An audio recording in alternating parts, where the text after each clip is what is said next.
Hey everybody, today we are talking about the sands of Iwo Jima.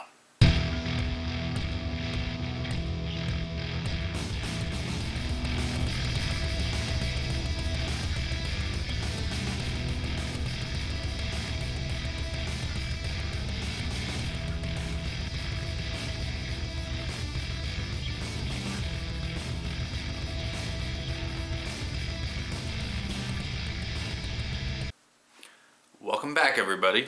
Well, today, as you already know, we're going to be talking about the sands of Iwo Jima. And the reason why I picked today is because today, I think it was 70 years ago, the battle for Iwo Jima started. It began. And you've probably seen a lot of posts on Facebook about it. Different news stations, they're all talking about it.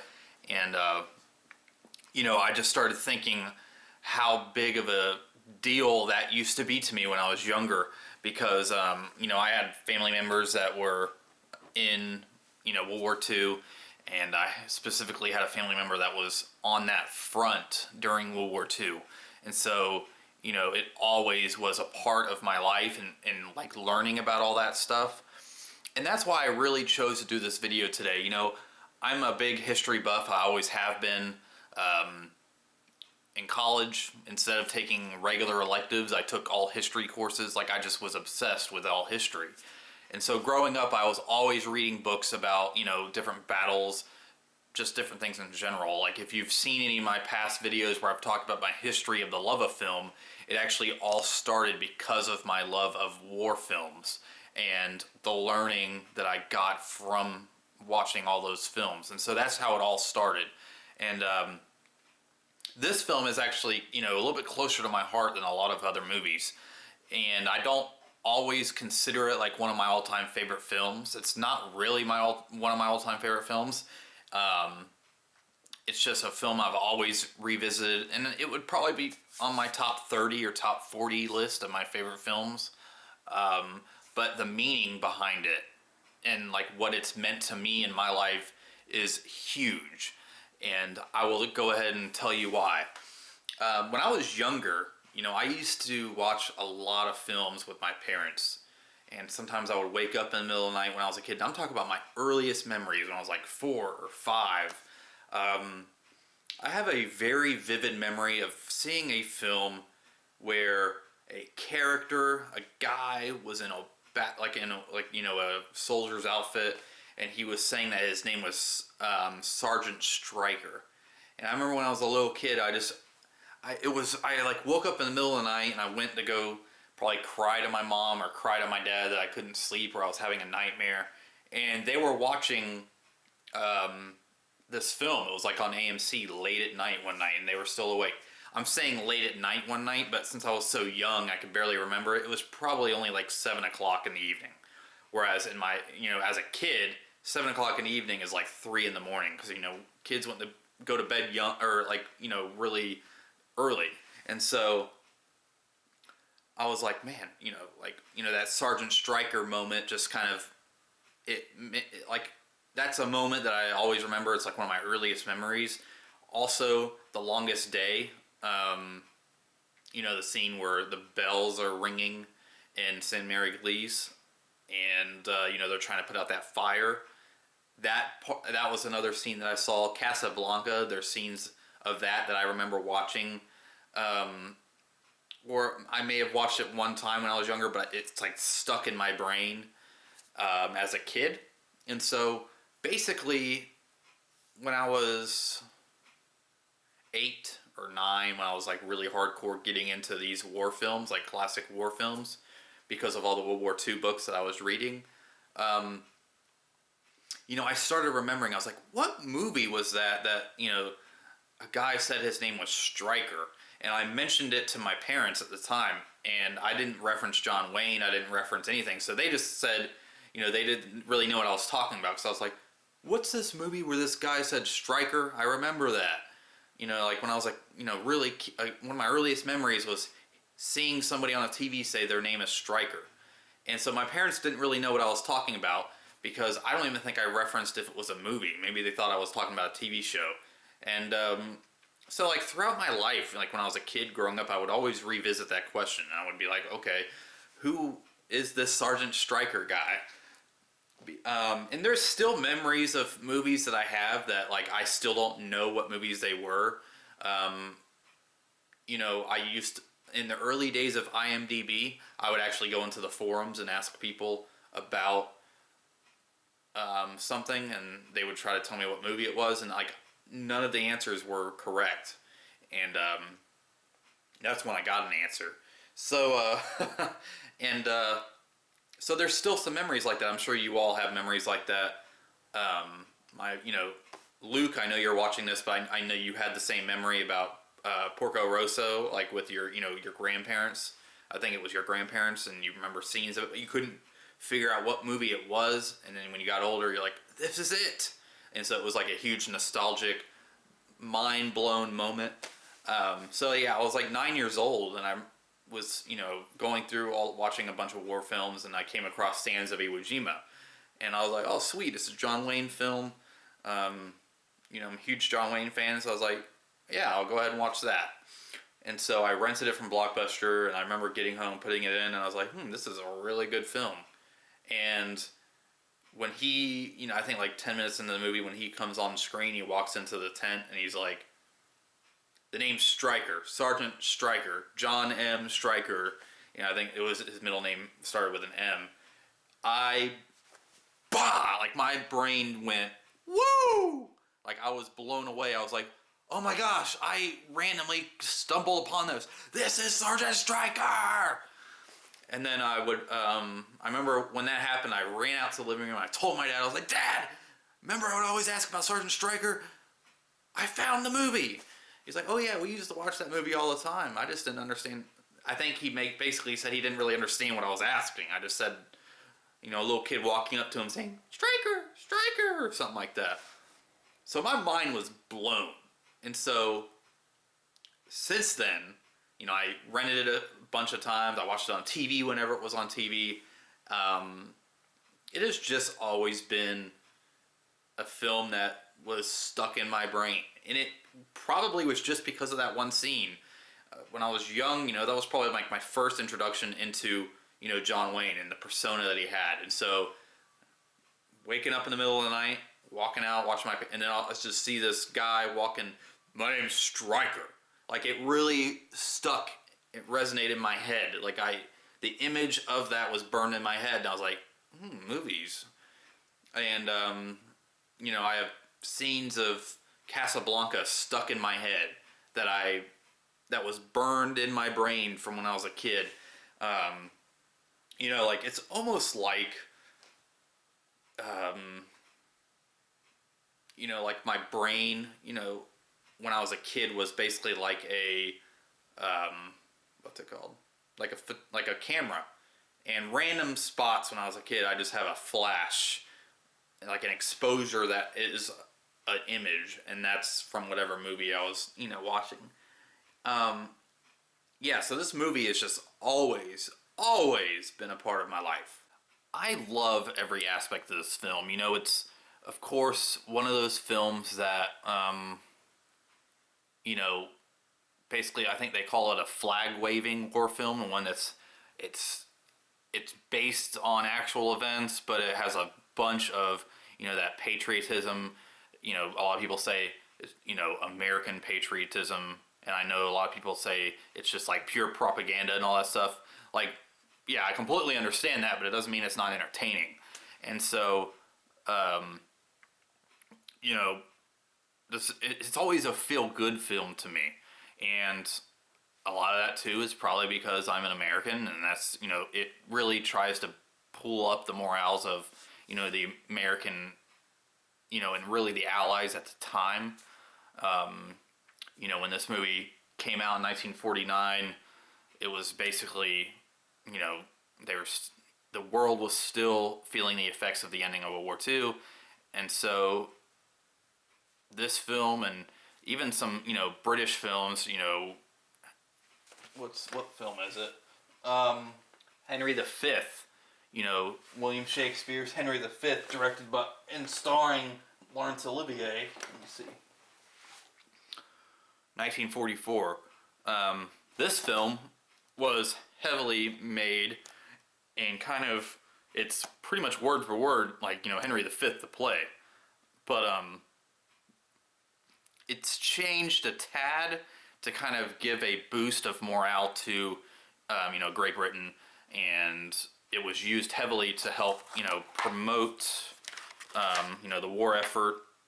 And yeah, they say it's basically like a chorus call to action. It has all that stuff in here. Let's see what else. Yeah, so this one is, kind of has a more hurrah kind of feel to it.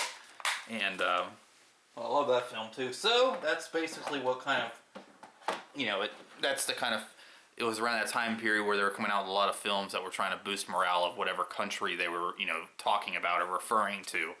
And so, there's a lot of people that can just dismiss that kind of cinema. And they're like, oh, that was just, pure propaganda. War propaganda. I know Oliver Stone, I'm a big fan of Oliver Stone. He doesn't really like a lot of these old war films because he grew up watching them and he loved them. And then he joined, the military and had a horrific experience because of, the experiences of war and death and violence and savagery in general. And he was like, man, those films are the reasons why I wanted to join. And then I joined, and it's they really glamorized war and serving. And, that's a lot of the same kind of, controversy that, American Sniper was dealing with now. And just really war films in general have always dealt with that. And so that's why anti-war films, even like The Deer Hunter, or even, I consider, A Thin Red Line, like one of the most beautiful anti-war films ever, because it's not overtly preachy, but it shows the devastating effects. And so this was a period of time where they were making a lot of war films, like I said, that didn't really show that. Like, even if they had a character die, they would immediately burst back up and go, it was for a reason, that kind of thing. And they would be cheerful again. Let's go get them Nazis, that kind of thing. And so people look at that as being a fault for the film, but, they didn't set out to make a documentary. I have plenty of World War II documentaries. So if that's what they wanted to do, they could have done that. But instead, they wanted to make pure Hollywood entertainment. That's what they did. And they kind of gave you a little bit of education at the same time. Yeah, not everything was fact or 100% grounded in fact, but they gave you the opportunity to have your mind grow, learn, and seek out the other, forms of, reading or movies to kind of get educated on whatever they were talking about. And or whatever they're covering. Like, Sans Iwo Jima is definitely an entirely fiction film that's has the backdrop of, this famous time during World War II, Iwo Jima, flag raising, and everything else is pretty much fictionalized. But it's fictionalized, and they do a lot of that to bring us into it as a viewer. I mean, there's a lot of things about different war movies too that are fictionalized. Saving Private Ryan, great war film, but it's heavily fictionalized, and so people throw that to the wayside because they say it's, Spielberg, it's a fictionalized story, he manipulated our emotions. I'm like, well, what is film? Film is, it's supposed to make you have a feeling. And so people that complain about that and complain about these kind of war films that they're manipulative, that's what they're supposed to do. If you're watching a horror film, you're being manipulated into feeling like you are dying. If you're watching a suspense film, you're feeling manipulated to feel like a time bomb is about to go off. If you're watching a romance film, you're manipulated into feeling sympathy for one or both of the characters. So when a character dies, it's supposed to have that devastatingly emotional impact. And, people said, I could make a whole separate video about this, but there's people that hate Spielberg just because of, he makes some emotional movies and that he manipulates you into feeling that. What is film? It could be the same thing in regards to a comedy. A comedy, I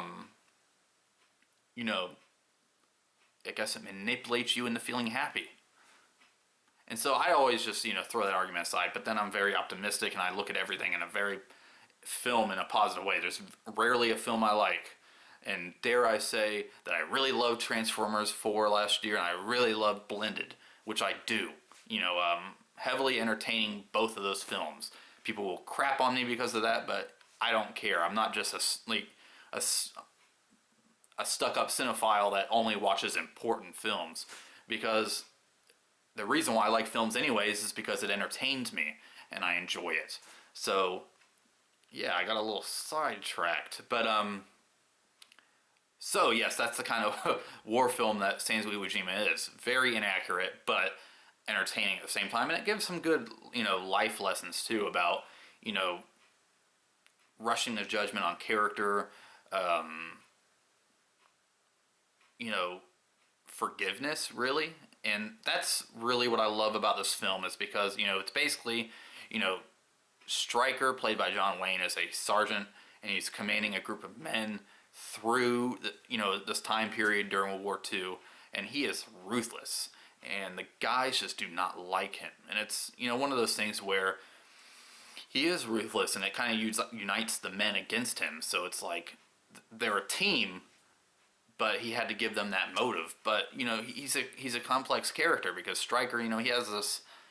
You find out that it's like his wife left him, took the kid. He has a drinking problem, and so he's a very conflicted character. But he's not going to show the men that, and so they just are not used to that gruff side. They think he's inhuman.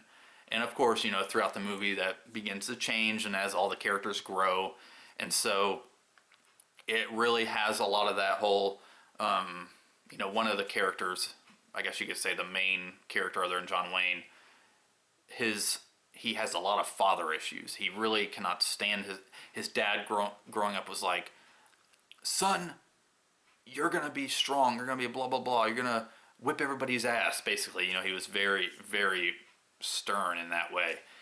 And he served in the military as well, and John Wayne, his character, he actually was commanded by that character's father. And so he just looked at the John Wayne's character as, he's gruff, and I'm sure he learned that from my dad. And that was kind of, what the gist of was their relationship, and it kind of brings out both men's complex behaviors and motives behind certain things, and it really makes for great storytelling. You might look at it now and it's dated and kind of cliche, but it works. And it's, I was watching it and I could have teared up, at different parts of the movie, because it's still relatable if you ever have not even issues with your family, but if you just have issues with rushing to judgment about somebody, or forgiveness, or really trying to look into through somebody's eyes and see why they're that way, and like why John Wayne's character is like that. And so from an early age, this film really taught me a valuable lesson. And yeah, there is a lot of inaccuracies, but it does not mean it's entertaining, and you can learn from it too. So yes, I learned a lot from it, a little bit about the war, and yeah, a lot of it was fiction other than the battle stuff, but I learned a valuable lesson about rushing to judgment. And I've worked in a lot of different atmospheres that were completely different. I've worked in grocery stores, I work in a hospital now, and so you come across a lot of people in customer service stuff in general, and you really don't, you're, oh man, that woman is just being rude. I hate that customer. I hate this customer. I hate this nurse. I hate this blah. That kind of thing. But do you ever actually think about what they're going through to make them in that bad mood? I'm not saying to be a pushover, but me working in a hospital, I come across people that are having horrific days. Maybe their family member died, or that kind of thing. And so they might be in a bad mood. And so instead of rushing to judgment and saying, oh, that woman was a bitch to me, that's, basically how people are. I kind of think about where they're coming from. Do they have somebody in here having, surgery for cancer? Did they just get a divorce? That kind of a thing. And of course, it doesn't give anybody an excuse to treat you like crap, but it makes you see and have a little bit more compassion for them. Believe me, if somebody comes up to me and they stab me or something like that, I'm not going to feel compassion for them. I'm going to feel anger. But, I'm talking about the regular day-to-day. Oh man, that woman at the grocery store was so mean. That guy was so rude to this person. Well, put yourself in their shoes. Are they stressed about something? If it's like a legitimate thing. And so that's like what I learned from this film. Yes, John Wayne's character is a very gruff and full of attitude guy. But why is that? And then once you figure out why, it's like, okay, well, do I blame him? Or do I say, how dare you for even acting like that? And so that's that's the question that it raises. And I didn't want to blow anything in regards to the ending of the film. And so I just didn't even mention it. But that is one of the reasons why this movie lives on, in my opinion, and it's a big part of my life. Even though I don't watch it all the time, and I watched it before I filmed this video, and that was the first time I've watched it since probably like 2002. So it's been a while. In fact, when I bought this DVD right here, it's actually out on Blu-ray now, and when I bought this DVD here, it was like back in 2001 or 2002. I think I bought the DVD in like 2003 or 2002. And I watched it once with this DVD, and then it's been on my shelf since then. And I've seen bits and pieces of it on TV, of course, but I haven't actually sat down to watch it since then. And yeah, it's just a great film if you're really into this, style of film, and I highly recommend it. It's definitely one of John Wayne's best performances, other than Red River and The Searchers. This is his, like, in my opinion, another one of those complex characters that actually showed that he knows how to act. John Wayne's known for being not really a great actor, but he is. He just, chose to play that same persona. It's like when I was watching the Criterion special features of Red River, right there, there's like a little interview with Peter Bogdanovich, and he was talking about how when he was interviewing John Ford said when he saw Red River, he was like, man, I had no clue this son of a bitch can act. That's a quote. And, John Ford, he did great films with John Ford. And then he eventually did The Searchers with him and all that stuff. So, like, it started out as Stagecoach, and then he made The Searchers with him and The Man Who Shot Liberty Valance and other stuff. And, yeah, he did play that same kind of persona in every film, but there's those few films that he did that he actually plays a ruthless guy. Red River, he was complex, ruthless. You didn't know what the heck he was going to do. The Searchers, he was a bigot. You know what I mean? And the Sands of Iwo Jima, he's a sympathetic butthole, I guess you could say, because you learn why he's the way he is and stuff, and he kind of grows on you. So, but anyways, that's all I really wanted to say about this film. I kind of blab on about a lot of other things, but that's the kind of video I wanted to make. I really want to try to get back to making reviews that may go on a little bit too long, but I know there's people that like to hear me talk, and things that I might talk about that I think are boring, or I think may come across as boring. I seem to always have people that say that they liked hearing me babble on about random stuff. So I wanted to get back to doing these long reviews to where I'm not trying to rush out a review in 3 minutes or 4 minutes. And so I figured, today was a good day to talk about a film that was, very important to me. And yeah, so that's what I decided to do.